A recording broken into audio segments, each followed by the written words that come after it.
Good evening and welcome to my daily live show, which is Motivational Vibes.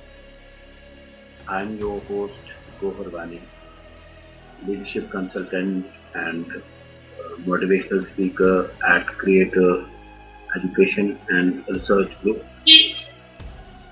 Today, I have brought two stories for you. दो stories आपके लिए लाई हैं आज, जो कि motivational stories हैं। आपकी ज़िंदगी बदल सकती है। आप इनको गौर से सुने और इन पर अमल भी करें। First of all, I appeal everybody to like my page if you want to watch my stories.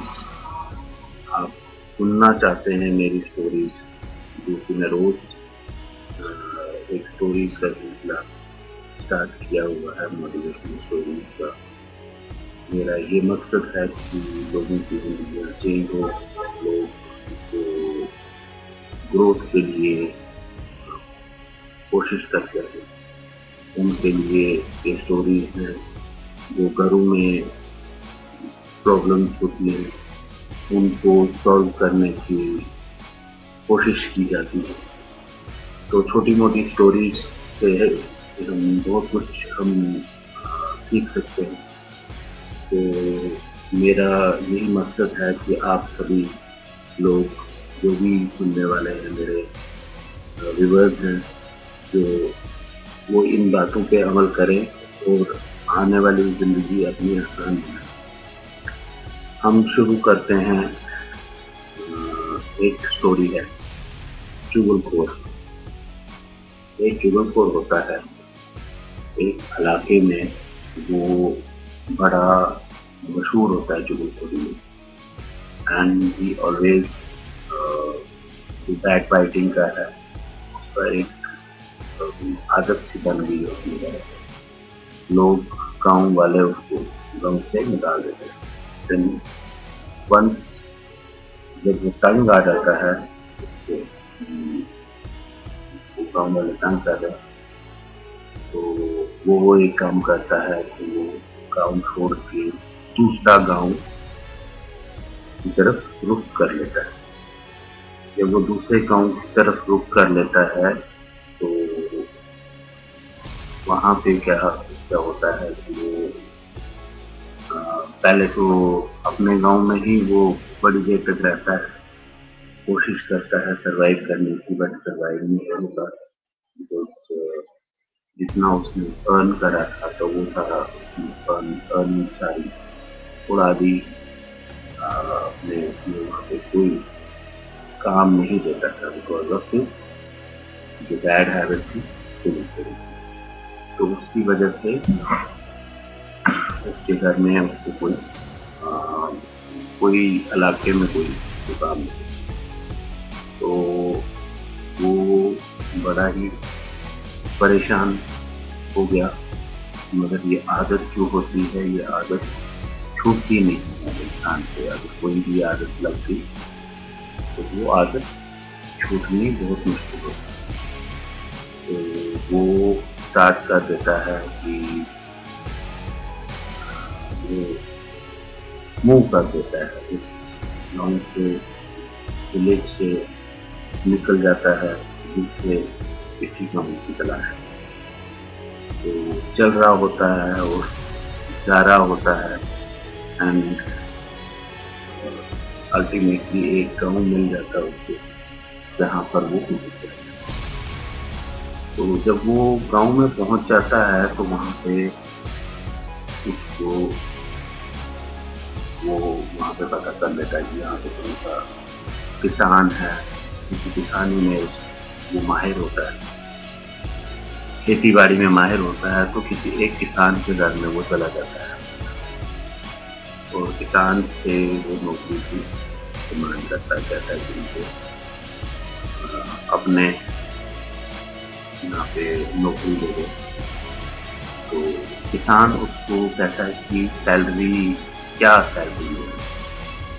तो जब सैलरी की बात आती है तो ये कहता है कि मैं कोई सैलरी नहीं लूँगा, मैं मुफ्त में काम करूँगा।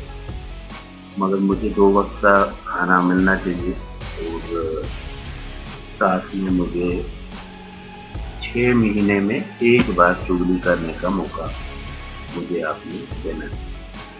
किसान भी बड़ा खुश हो गया, कहा कि 6 महीने में 1 चुगली करेगा तो ज़्यादा से ज़्यादा क्या होगा। तो अब ये बात किसान भूल भी गया था कि इसने चुगली करनी है, या इसने कोई एग्रीमेंट करा है मेरे साथ, इसने चुगली करनी है। तो दिन ये काम कर रहा होता है, खेतों में काम कर रहा होता है, किसान के साथ काम कर रहा होता है। आफ्टर 6 मंथ उसका जो मिशन था, जो आदत, तो मैंने पहले ही बताया कि जो आदत होती है वो आदत किसी की छोड़नी या छुड़वानी बड़ी मुश्किल होती है। तो आदत से मजबूर ये किसान जो है ये शुरू कर देता है अपना काम। जो चुगली वाला काम था, ये चुगली वाला काम स्टार्ट कर। अभी 1-2 दिन से किसान अपने घर नहीं आया क्योंकि काम बहुत ज़्यादा था, किसान काम कर रहा था। तो इसने क्या किया कि इसने उसकी बीवी को ये कहा कि आपका जो पति है, जो हस्बैंड है, वो कोढ़ की बीमारी का मरीज है। तो अगर आपको यकीन नहीं है तो आप उसका थोड़ा सा खून निकालें, तो वो आपको अगर कड़वा लगा तो वो कंफर्म है कि कोढ़ का मरीज है। तो वहाँ से निकल गया और पहुंचा खेत में और किसान के साथ वो खेती बाड़ी करता रहा। जब खेती बाड़ी में दोबारा से पहुंच गया तो किसान को बोला कि मालिक, आपकी बीवी पागल हो गई, वो लोगों को काटना शुरू कर दी। तो वो क्या कि इसने एक तो वहाँ से भी चुगलखोरी कर ली और उसके बाद में किसान को भी चुगलखोरी कर ली कि काटने को दौड़ती, लोगों को काटती, वो पागल हो गई। तो किसान भी अब ऐसे ही यकीन नहीं करता, उनका यार मैं देख लेता हूँ कि क्या है। तो साथ ही में ये एक काम और कर लेता है, ये जो किसान की बीवी होती है उसके भाइयों को, यानी किसान के सालों को बोलता है किसान अपनी बहन को मारता है। तो भाई भी बोलते हैं आप कैसे बोल रहे हो, कहा कि कल आप खेत पे आ जाना, तो वहाँ पे आप खुद देख लेना, आप किसके रहना, तब तक खुद पता चल जाएगा कि वो आपकी बहन को मारता है किसान। अब वो वाला मिशन भी इसका पूरा हो गया। तो उसके बाद ये जो चुगलखोरी वाला कीड़ा इसके दिमाग में था तो वो नहीं निकल रहा था, ये चला गया किसान के भाइयों के पास। तो इसके किसान के भाइयों के पास जब चला गया तो उनको बोला कि आप को पता नहीं है, उनका क्या, ये जो आपकी भाभी है उसके भाई आपके भाई को मारते हैं। ऐसा तो कभी नहीं हुआ। कहा कि आप कल आ जाना, आप खेत में आ जाना, तो आपको खुद पता चल जाएगा। आप खाने का टाइम होगा उस टाइम आप खेत पे आ जाना, तो आपको पता चल जाएगा कि आपके भाई को जो भी किसान है, किसान के साले हैं, वो मारते। इसने पूरा जाल बिछा दिया कि कैसे कैसे क्या होगा। अब किसान खेत में ही है, तो बीवी उसकी खाना लेके आती है खेत में, क्योंकि ज़्यादातर खेती में जितना वो टाइम स्पेंड करेगा घर पहुँचते पहुँचते तो बड़ा टाइम हो जाता है। तो किसान घर में ही खाना, वो खेत में ही खाना मंगा लेता है। फिर भी खाना आ जाता है। जब भी खाना आ जाता है तो बीवी का ये था कि मैं पहले चेक करूँ कि थोड़ा-सा खून इसका निकाल के कि कड़वा है या नहीं, क्योंकि जो उसने टुबरकुलोज़ ने उसको बताया था कि जो उनका नौकर था, उसकी आदत टुबरकुलोज़ की, तो उसने कहा था कि खून उसका कड़वा होता है, तो कोढ़ की बीमारी हो जाती है। तो वो उसने खाना दे दिया तो जो किसान है वो डर के मारे थोड़ा सा पीछे हो गया। जब पीछे हो गया तो ये औरत को लगा कि औरत को भी डाउट हो गया कि पीछे क्यों हो गया, पहले तो नहीं होता था। तो यूं ही इसने हाथ आगे किया थाली की तरफ, खाना खाने की तरफ, तो औरत झपट पड़ी हाथ से, तो चक मारने लगी। तो जब चक मारने लगी तो ये जो किसान है, किसान अपने हाथ को बचाने के लिए पीछे ले गया। पीछे ले गया दोबारा से वो चक मारने लगी। तो किसान को पूरा यकीन हो गया कि मेरी बीवी पागल हो गई और ये लोगों को काट दिया। तो उसने अपना जो चप्पल उतारी तो उससे मारने लगा। तो उसके भाई देख रहे थे, उनको बर्दाश्त नहीं हुआ, तो वो दौड़ते आके तो किसान की पिटाई कर दी। जब किसान की पिटाई कर दी तो किसान के भाई भी देख रहे थे, तो किसान के भाई भी आ गए, तो उन्होंने भी वहाँ पे मार-काट शुरू कर दी। सारे खून किसी को कहीं बजी, किसी को कहीं बजी। अल्टीमेटली अब लड़ाई कितनी देर तक रहती है, थोड़ी देर तक रहती है। तो लड़ाई जब थोड़ा-सा आपस में पूछने लगे कि लड़ाई की वजह क्या है, तो एक जो स्टोरी बोलता है कि ऐसे हुआ, दूसरा भी स्टोरी बोलता है कि जिस तरह से आपकी के नौकर ने बोला, तीसरा भी बोलता है कि आपके नौकर ने मुझे बोला, बीवी बोलती है मुझे आपके नौकर ने बोला कि आपका ऐसा-ऐसा हुआ है। किसान बोलता है मुझे तो उसी नौकर ने बोला है कि ऐसे हुआ है। तो अल्टीमेटली डिक्लेयर हो गया कि वो चुगलखोर था, जिसने ये चुगली करी थी और उन पूरे परिवार में एक फूट डाल दी और उन्होंने वहाँ पे लड़ाई झगड़ा शुरू हो गया और अल्टीमेटली दे अंडरस्टूड और उन्होंने लड़ाई झगड़ा खत्म कर दिया और वो खुशहाली से जिंदगी बसर करने लगे। और उस मजदूर जो था उसको ढूंढने लगे, जो किसान था, बट किसान उनको नहीं मिला। तो ऊपर वाले ने हमें अकल दी है, ऐसी चीज से दूर रहने की कोशिश करें, ऐसी चीजों से दूर रहने की कोशिश करें जिनसे कि लोगों में फूट पड़ जाए। अगर कोई करता है, कोई व्यक्ति बात करता है तो वो बहुत खतरनाक चीज है, उसके बाद है कोई करता भी है तो ये आजकल प्रैक्टिकली आज की दुनिया में भी ऐसा होता है। छोटी छोटी बातों में हम लड़ाई झगड़े करना शुरू हो जाता है और अल्टीमेट में हमें ला करनी पड़ती है। तो बेटर है इन चीज़ों से दूर रहें, चोरी से दूर रहें। तो मुझे कितना पुरानी चीज है। मूविंग अहेड, नेक्स्ट स्टोरी है एक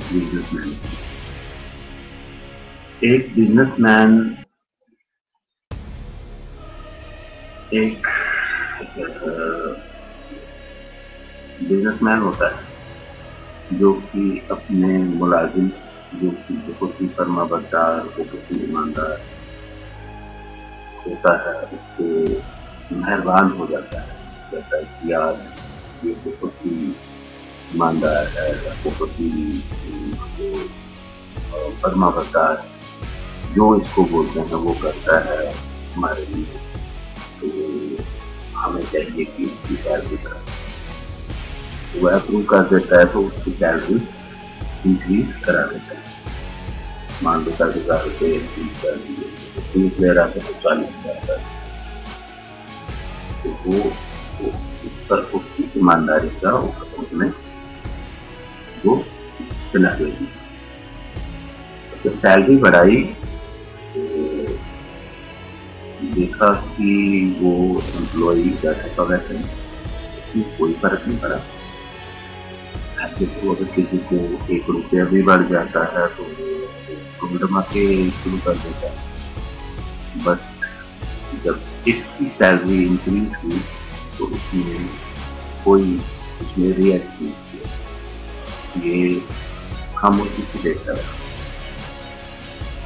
मालिक को भी थोड़ा सा बुरा लगा कि अगर मैंने इसको सैलरी भी इंक्रीज करी, ईमानदारी की वजह से इंक्रीज करी, तो he should be thankful to me, but वो ईमानदार तो था, बट कोई थैंक्स नहीं किया, कोई कुछ नहीं किया, जैसे एज यूजुअल काम करता रहा वैसे ही काम करता रहा।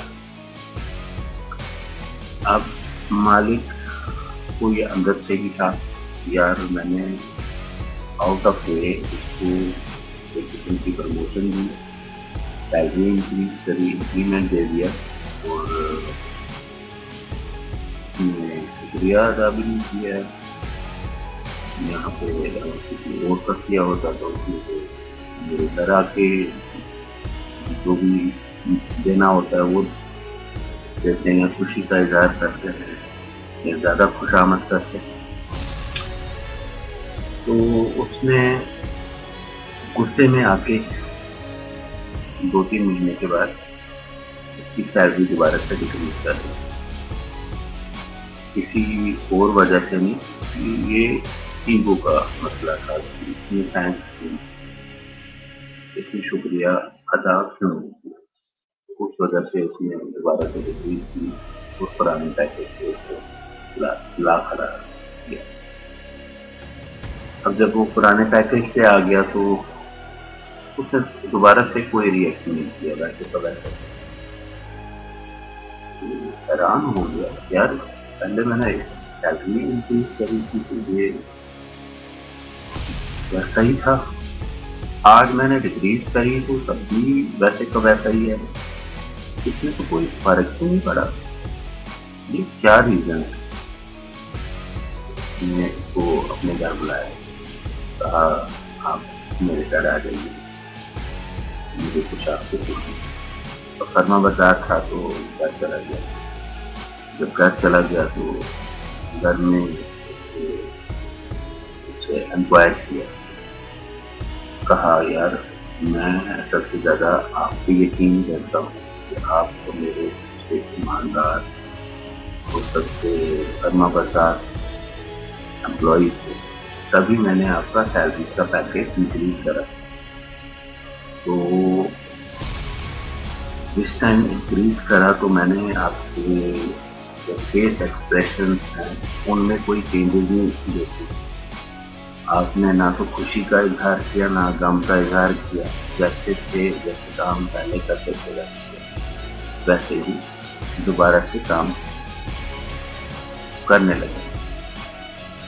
तो जब मैंने आपकी सैलरी डिक्रीज करी तब भी आपने कोई रिएक्शन नहीं करा, तब भी आपने कोई एहतजाज नहीं किया, तब भी आपने कोई प्रोटेस्ट नहीं करा कि मेरी सैलरी क्यों कम करनी। जो फर्माबरदार एम्प्लॉय था तो बिजनेसमैन का, उसने जवाब में ये कहा ये सारा तो देने वाला तो ऊपर वाला है, जब जिस दिन आपने मेरी सैलरी इंक्रीज करी थी उस दिन मेरे घर में बेटा पैदा हुआ,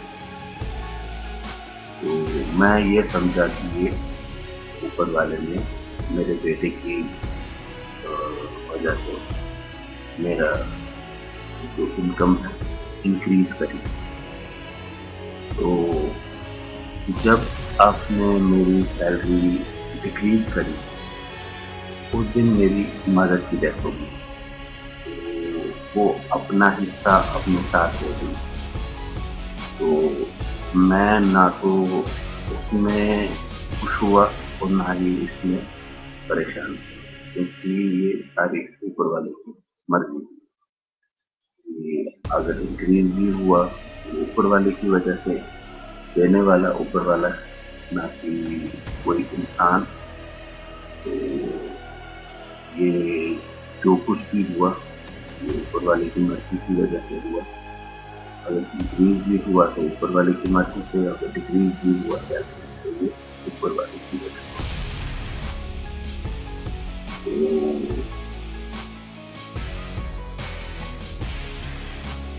अगर हमारे रिजल्ट में कभी कमी भी हो जाती है तो उसमें भी ऊपर वाले की कोई मर्जी होती है और उसमें भी कुछ अच्छाई छुपी होती है। या अगर हम कभी अचानक से ग्रो हो जाते हैं या ज़्यादा ग्रो हो जाते हैं, उसमें भी ऊपर वाले की कोई मर्जी होती है, उसमें भी ऊपर वाले की कोई इच्छा होती है। तो कहते हैं कि इंसान को उतना ही मिलता है जितने के लायक वो होता है। तो अपने आप को अपडेट करना होता है अगर उसने नेक्स्ट लेवल तक जाना है। तो ग्रो करते हैं तो उसमें भी सबकी ही मर्जी होती है, ऊपर वाले की मर्जी होती है। तो ये थी दो स्टोरी जो हमारी जिंदगी में बदलाव ला सकती है। कि अगर कुछ भी होता है तो अच्छाई भी होती है, कि यदि ऊपर वाले की ही मर्जी होती, हमें परेशान होने की कोई जरूरत नहीं। जैसे मैंने एक दिन पहले शो में कहा था कि अगर इंसान ने लंबा जीना है जिंदगी में तो अपने हेड को ठंडा रखें एंड जो पीठ है उनको वार्म रखें। ये दुनिया का सबसे आसान और सबसे बढ़िया नुस्खा है लंबी उम्र हासिल करने का। हेड तब कूल रहेगा जब आप उसमें से टेंशन को निकालेंगे, उसमें से डिप्रेशन को निकालेंगे, उसमें परेशानी को निकालेंगे। पीठ की आपके हॉट हो जाए जब आप दौड़ लगाएंगे, रेस लगाएंगे, चलेंगे, वॉक करेंगे। तो ये है लाइफ और इस लाइफ को जीना है। तो अभी आज का लाइफ खत्म करने का मुझे इजाज़त दे दीजिए। मिलते हैं किसी और इंटरेस्टिंग स्टोरी पे जो मोटिवेशनल भी हो और आपको कोई सबक भी मिले। So don't forget to like my page, subscribe my page and share this information with your near ones and dear ones. तो आज के लिए इतना ही, मुझे इजाज़त। Have a nice dreams, nice night. Goodbye. Take care. Bye.